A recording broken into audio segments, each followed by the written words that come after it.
All right, so it's 8 o'clock, and when 8 o'clock comes, it's our time to begin this session of Selihot. This tonight with a dear friend, somebody so generous and so intelligent and so multifaceted that it will take me very long time to describe him to you. I will just simply say a few words. Chazan Michael Kasper holds a private practice in psychotherapy and psychoanalysis. Michael taught in Hunter's College Postmaster's program in clinical social work for 10 years. Michael is also a past winner of National Society of Arts and Letters Choreographers Competition, the director and choreographer of the Michael Kasper Dance Company for more than 10 years, the author of the paper The Language of Love, which is published in the book Controversies on Countertransference. At the Academy for Jewish Religion, Chazan Kasper is the Dean of Cantorial Studies and Director of Student Life and Placement, as well as a full-time senior lecturer. And like I said, and Michael is a lot more than that, but I want him to have the time to be able to actually to be able to tell us about this magnificent Babylonian Iraqi piyut. So what I'm going to do is to basically just pin you so you can now, Baruch haba, thank you so much for your generosity, for being with us tonight, and for being so many other nights with us. Thank you. Thank you, Ramon. I'd like to start by saying that this is, for me, not only a great pleasure, but a huge honor. If you've been here before, you have heard Ramon say that he is dedicating this series to his teacher and mentor and rabbi back in Argentina. And I want to say that I want to dedicate this evening's talk to Ramon, who is my mentor and teacher and dearest friend. When I met Ramon, he held the job at the academy that I now hold, and he taught me so many things that I've been able to use in preparing for this evening. For instance, he taught me what piyut.org was. And nobody in the business should understand, or should spend a minute honing their craft if you don't know where to find things in piyut.org. So, Ramon, thank you. Thank you. You're a treasure. Of course. Elul, is that very special time of the year, kind of like Shabbat, when it's customary to run around like a chicken with no head, right up until the very last moment when Shabbat begins. And Elul has its own brand of rushing craziness as we move through its days on a journey of self-reflection, coming to terms with things that we might not want to come to terms with, and hopefully finding the calm that comes with the end of the storm. And as I've thought about this presentation, I've wondered, to be honest, I've worried about how to make it meaningful, beyond the simple part of explaining a text. I think sometimes we get caught up in our heads, maybe too often, and we worry about understanding things when we could do better to worry about experiencing things. So what is it that we could experience together in these maybe 20 minutes or so that would make your Elul better and make my Elul better? And that might help us all to prepare for the awesome days that are around the corner, the Yamim Noraim.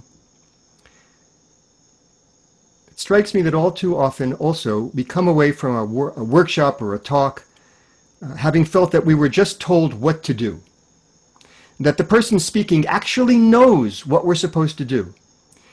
And I want to submit to you that the person speaking has information. I have information. But mostly that information you could find yourself if you look around the internet or read a book. What speakers and teachers and even therapists don't have, ever, is the knowledge of your inner life. That thing, your inner life, your inner heart, your sweet heart, that's a gift to you. And it's only yours. So the privilege of examining it is only yours as well. Now this text that we're about tonight, Mevorakh, it's ancient and it's full of interpretive possibilities. And it's interesting. But what good is it really if it just stays interesting? It seems to me that its real usefulness will come if we're able to find some deeper examination, use it as a deeper examination of our own hearts. And so let's get into it. Now this is a beautiful meditation on the nature of the universe. However, it's not so ancient, and it's not from Iraq. There's a story, and I'm going to tell you the story in as little time as I possibly can.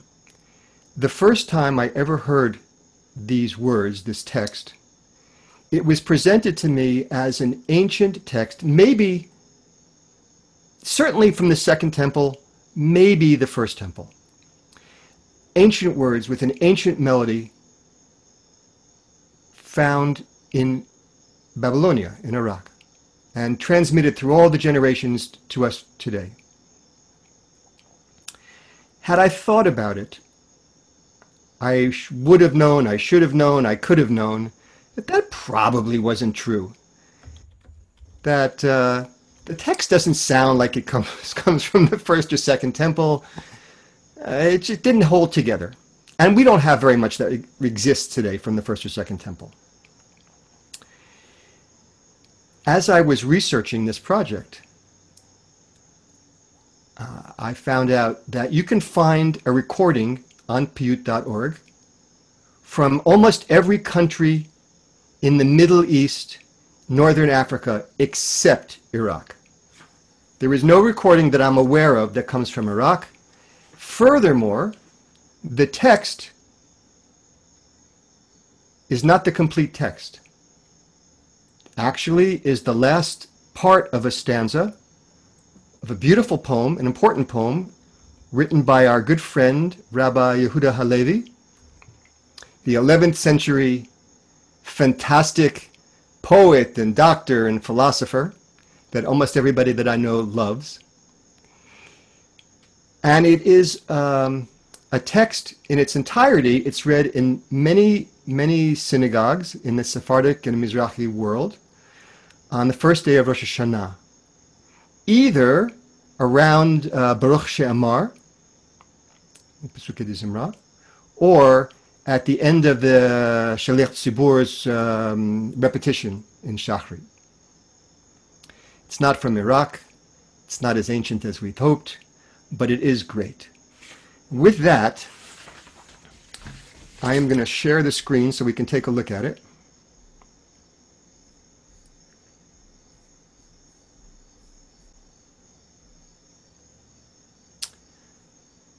So here we are. It's 4 lines that we're looking at. Ha-mevorach b'chol ma'arach, ben b'matu ben b'mala, esh shumayim v'shamayim v'haaretz asher ta'ala. Ha-mevorach b'chol ma'arach. So let's take a look at an interpretation. We all know, we're all familiar with the phrase that every translation is an interpretation. So let's look at one interpretation, one translation. It's in red. So we have Ha-mevorach b'chol ma'arach, the Blessed One in all the ordered universe, Ben b'matu ben b'mala, both below and above, Esh shumayim v'shamayim, fire and water, which make up the heavens, which make up is implied. it's not in the text, which make up the heavens. V'ha'aretz asher ta'ala, and the earth which he suspended in space. The Blessed One, in all the ordered universe, both below and above, fire and water, make up the heavens and the earth which he suspended in space. So now I'm going to stop sharing the screen so I can see you. And let's talk about this text from another point of view. I had the privilege of learning this again with a musician who lives in California. He's Israeli. His name is whatever his name is. I will remember in a moment. I'm having a senior moment, and I will remember. His name is Yuval Ron. And if you know Yuval, he's quite a fabulous oud player and has an ensemble, and they are peace activists and sing music all over the country, all over the world. And Yuval taught me another way to translate this and to understand the words. And as you can see, Eshu Mayim v'Shamayim v'Ha'aretz, it's a poem that includes the elements, the four elements that we take from the Greeks, actually, originally, in the way that we understand them today. Fire, water, earth, and air. So this poem says something about fire, water, earth, and air. And in the first two lines, the Mevorakh b'chol ma'arach. So the first two lines, in every structure,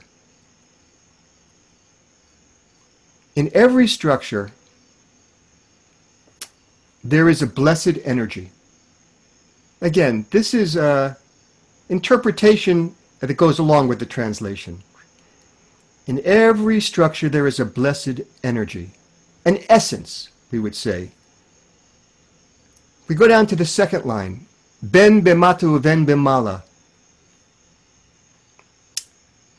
So we have this blessed energy, even in the lower world, and in the upper world as well. A very special essence that permeates the upper world and the lower world.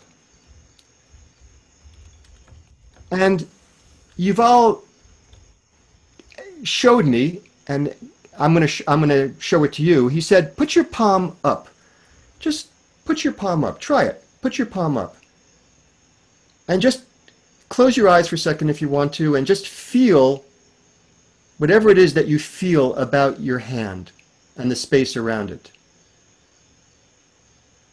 And now, if you put your palm down and turn it over, and just take a reading of what it feels like to have your palm down. Where is the energy?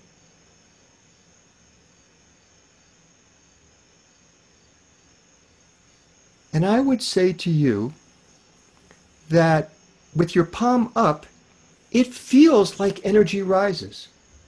And with your palm down, you can feel the energy pushing downward. And so we humans, we're caught in between. We are a bridge between the upper world and the lower world. Not only are we this bridge, but we need the balance. And so the song says, the blessed essence is in both the upper and the lower. Fire, water, air, and earth, the four elements.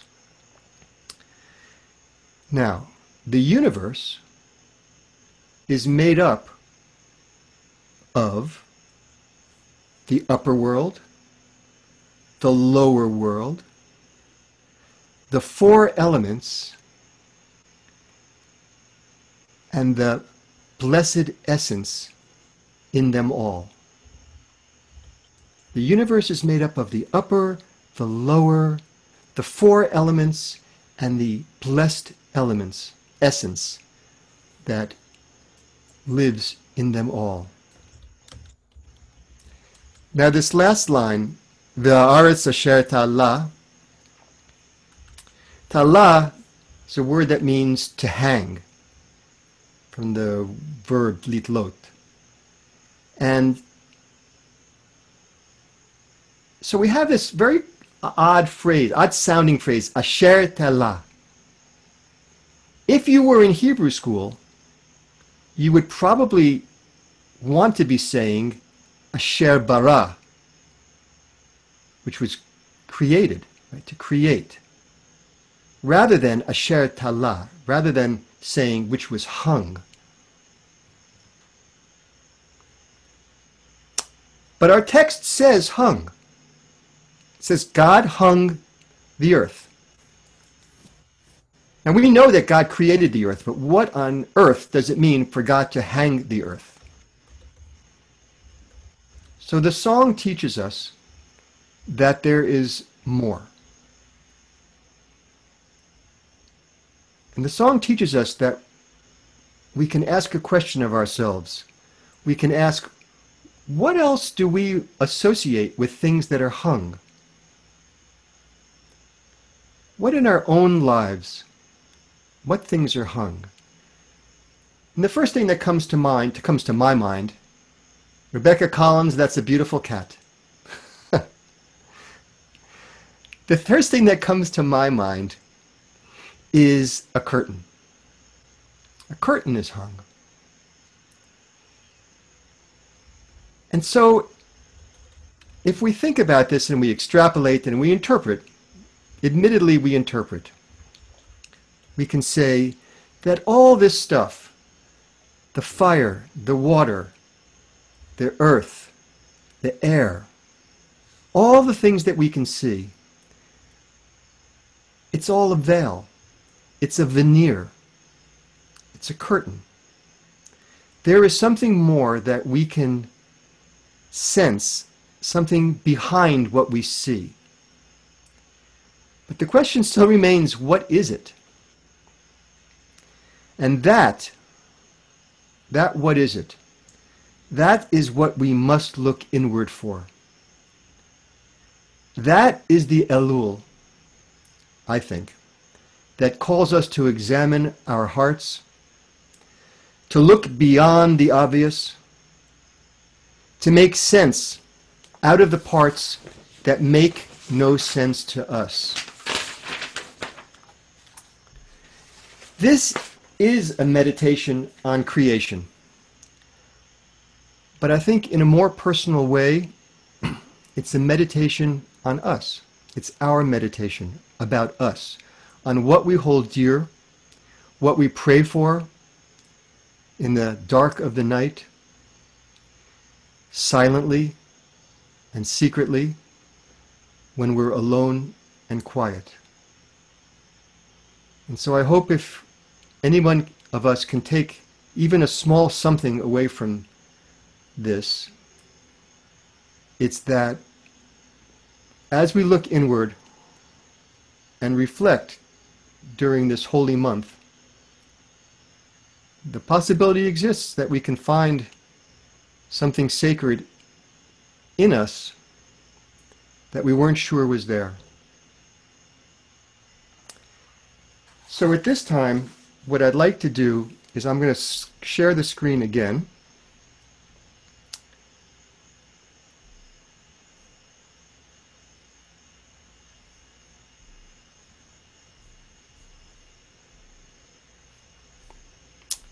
And go back here so everybody can see the text.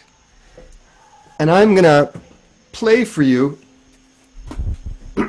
that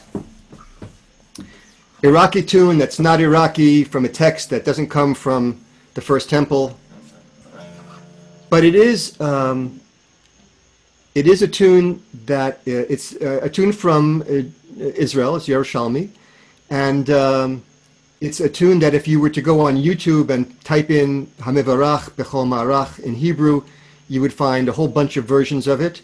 And so I'm going to teach it and play it now, and I hope that you'll be able to learn it and sing it with me.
בכל מרח במגע ובין במעלה אש ומים ושמים והארץ אשר תעלה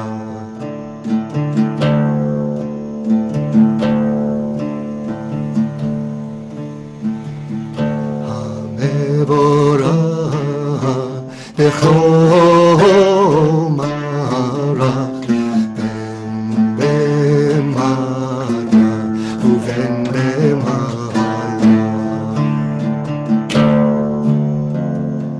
אש ומים ושמים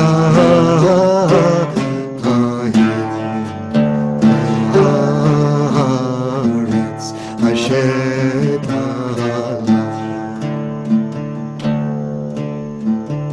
If you think you have it, sing with me.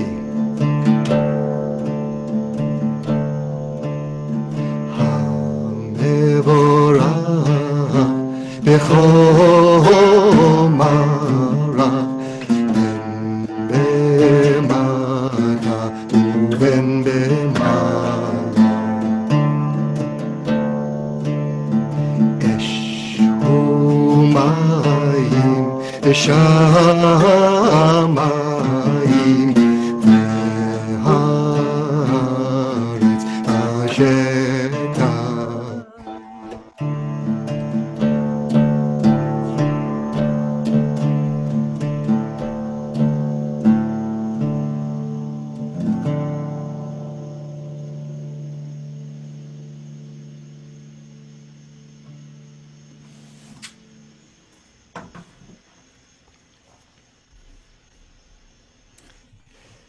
So with that, I want to say that I am humbled by your attention and delighted to have been able to share this with you. And Ramon, you are such a dear friend to me and such a guide, such a mentor. And I so appreciate you. Thank you. Thank you so much. Michael is so inspiring. It really sets us in the right spirit, the Ruach that takes us all the way to the high holidays and farther. The intention of these sessions has always been to extend the time where we can do that accounting of the soul that extends, and we don't arrive to Rosh Hashanah by surprise, but by intention. And you certainly are helping us enormously. Look, people are saying Yesher Koach, blessings and thanks, and beautiful and lovely, and beautiful prayer, beautiful melody, and so interesting. And thank you, wonderful. And I think that's what we all sensing. It's like we open our palm, right, and we feel the sacredness of the moment. So that's due to you. I thank you personally, and I think all of us, we, on behalf of Shirat HaNefesh, on behalf of my congregation, but on behalf of everyone that is here today, we know that that your korban, your not a sacrifice, but actually the generosity of spirit that you bring to us is very, very much with all of us, and we sense it. And with that, I also want to say that for all of you, tomorrow we are for another treat, because also one of the former directors of the rabbinical department of AJR, the Academy for Jewish Religion, David Greenstein, Rabbi David Greenstein, is going to be with us to teach us about Miki Gavrilov, an Israeli singer, the song Ten Lichiot, a popular song that is related to the idea of selicha, of reflection, of questioning and reconciliation. And so I invite you to come tomorrow. I also want to tell you that tomorrow becomes also a longer evening because immediately after this session, there is a session that members of Shirat HaNefesh, David Balto and Rabbi Gila Langner are going to be offering about sacred space. I hope that you all can stay for that. And I also want to say to you that as Michael said at the very beginning, that these sessions are indeed dedicated to my Rabbi Mordechai Ederi. And I want to say that it's amazing that here we have Rebecca Collins, who actually has his son Ariel Ederi as her rabbi, and Ariel Ederi is going to be actually teaching here on September 14th. So it gives me goosebumps to tell you that. And in any case, may we all be together only for berachot, only for blessings. I want to finish with the words that Sephardic Jews and Oriental Jews greet everyone at this time, and we call them, and we say, Tizku leshanim rabot uneimot. May you merit to live for many, many years, and sweet, pleasant years. And with that, Ruth Ann is saying, might you send us words to the song that Michael taught tonight? Is it possible for you to send me the words of Mevorakh so I could then include them in Yes. together with the recordings? Yes? Of course, sure. Yes. So the answer, Ruth, is yes. You want the Hebrew and the transliteration? Possibly, yes, if that's Sure. okay with you. Of course. And if you have anything else that you want to share, send it my way, and I'll be the conduit for everyone else. Translation as well. In any case, I promise that these sessions are between 20 and 30 minutes, and they are. So I thank you from the bottom of my heart, and we'll see hopefully each other tomorrow night for another session of Selihot. Laila Tov, good night. Enjoy the rest of the evening. I know for sure myself I will have, after this session, an incredibly pleasant and inspiring time. May you be all well. Laila Tov. Ramon, tada.